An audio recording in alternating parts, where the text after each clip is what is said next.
Good morning mga kuys. Ngayong araw pala ay ipapasyal ko kayo dadalhin ko kayo sa aming shop.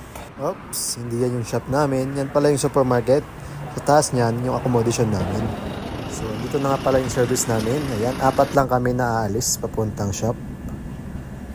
Yan po pala yung nanadaanan po namin papunta ng shop.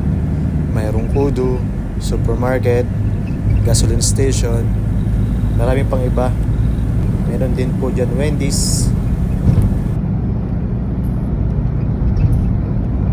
Pag nasa biyahe tayo, papogi muna tayo. Yay! Sobrang tagal pala ng 10 minutes. Di pa namalayan. Ayan, nakatulog na pala ako.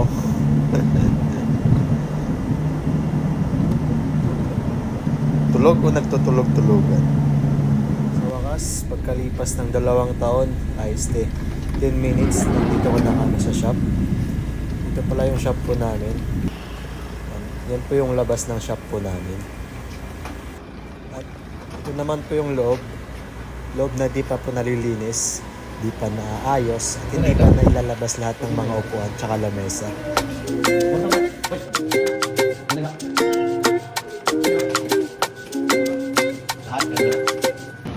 Bago pong lahat, kailangan mo nating mag-login. Baka po hindi ma-counted yung araw natin ngayon. Ayan. Dito po kami nagla-login. Biometric po. Kaya counted po lahat ng oras, minuto, segundo po dyan. So, start na po yung araw po natin. Enjoy watching. Panoorin nyo po hanggang dulo kung ano po yung ginagawa ko araw-araw dyan.